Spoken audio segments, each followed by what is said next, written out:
Ultimately, the police are the ones that need to make those operational decisions around how they deal with any protest, and they're doing that in this case. Obviously, every New Zealander has a right to protest, but there are also rules around what is able to happen on Parliament's forecourt, and of course we would expect that people have behaviours that don't disrupt the ability of others to go on with their lives as well. Do you have any conversation for protesters? Oh, look, I think probably over the past 2 years, have said everything possible that I could say on COVID. I think the majority of New Zealanders share a very similar sentiment. We want to keep one another safe. We want to be able to live our lives. We want to have the ability to do as much that we were able to do before COVID as possible. That is the path we're on, but we all need to stick together. Have you been impacted by the protests? Oh, look, I wouldn't say particularly. I've still been able to do my job. Do you believe that, as Parliament is being cleared out of these protesters, are you confident that authorities will be able to gain control of that part of Wellington? Well, look, ultimately the decisions that are being made around, the management of the protest, that is an operational decision. It is for the police. They have the skills and expertise to deal with a situation like that, and this is part of what they do. But ultimately, as I say, it is not unusual to have protest activity at Parliament. That is part of our democracy, but we do need to make sure that we keep that balance with people being able to live their lives, particularly those who live in the Wellington region or who work in the Wellington region. So that is, of course, what the police are endeavouring to do. Are you frustrated that the police... I will come back to you. Are you frustrated that the police didn't accept? Oh, look, I'm not going to question those who have the expertise around how to manage situations like this. And of course, as I say, every New Zealander has the right to protest, but when that tips into affecting business, people's ability to move, the ability of kids to go to school or emergency services to move around, then obviously the police need to manage that. Politicians have I'll come here. It's unusual for protests to go on so long outside Parliament. Are you concerned that tensions are escalating? No, I'm not. Look, as I've been in Parliament for over a decade. I've seen a number of protests in my time of different sizes. This is certainly not the largest I've seen, and I've certainly seen a lot of emotion in those protests. But I'm still reminded that relative to the people that are at Parliament now, on the very day that they're there, tens of thousands of people went out and got vaccinated. It is not reflective of where the rest of New Zealand is at right now. All of us want to actually move on. We're working very hard to put ourselves in the best possible position to do that. Is it time for the protesters to move on too? Oh, well, yes, it is. Prime Minister, Māori kids aged between 5 and 11 years are falling behind in vaccination rates, only 24% in comparison to the rest of the country. Will government consider reducing the wait time for second vaccination for Māori children to 3 months? All of the decisions around, clinical decisions around the gap between doses and so on, those are for our experts. And we're very, very particular on making sure that we are letting them make those decisions so that everyone, whānau, can have faith in the decisions that are being made. They're not political, they're made by experts who understand all of the evidence and all of the data. Just one more question. Yeah. Minister Robertson, Minister Hipkins, Dr. Bloomfield told media we would be held with Māori around country around co-designing vaccination plan for tamariki Māori, but we understand many of these we have been cancelled. Why is this? Oh, that's not necessarily my understanding. Look, we've obviously already rolling out that campaign, and in the design of that campaign we've taken on board everything we've learnt from the very beginning of vaccinations. One of the messages that we've had is just make it accessible, but also make it possible for whānau to get all the information they need, because it is their decision. The vaccination of children the decision sits with parents and caregivers and whānau. So our job is to make sure they have all the advice and support and information they need to make that decision. Minister, how likely is it we're going to move to phase 2 of the response in the coming days or weeks? Yeah, well, there's a number of factors that we take into account, and ultimately it will be our public health team that give us our advice on when it is time to move. For the public, the most significant thing that would change is just a shortening in some of those isolation periods.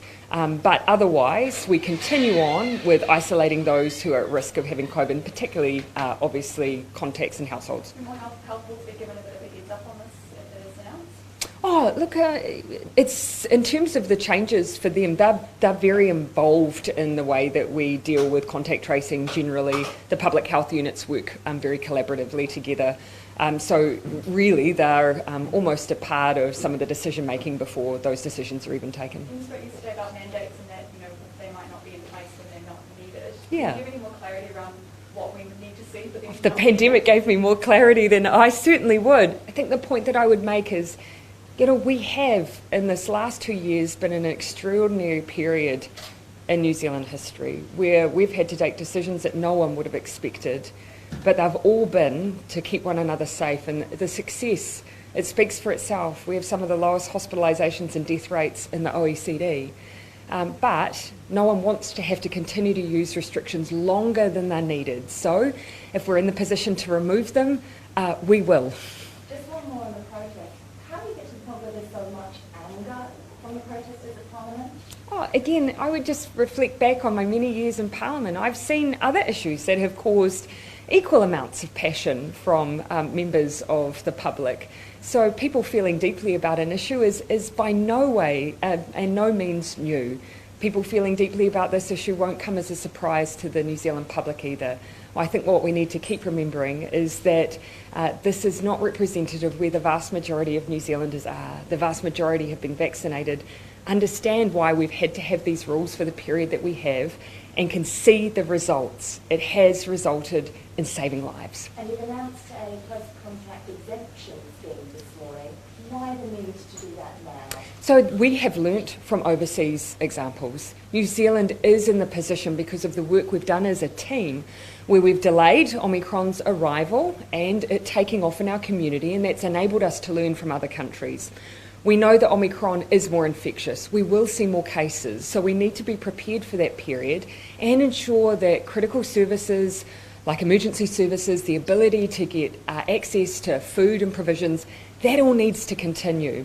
If we have a high caseload and we have lots of people who may be required to isolate, there are some workforces where we need to allow an exemption to that so that people can still get the services they need. So that's what this scheme is all about. Are you worried that protests in Wellington will become a super spreader event?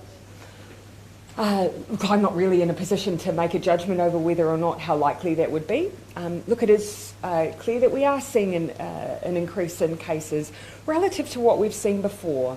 So over time, it will be the case that where we have gatherings of people, they will be more risky and they will potentially be places where COVID spreads. We will keep reinforcing the same messages that we always have, that vaccinations are really important, masks are incredibly important, and just common sense around social distancing. And are you worried about the police that have been punched and had objects thrown at them in this protest? I have always had huge admiration for our frontline services, our health workforce, our emergency service workforce, our police.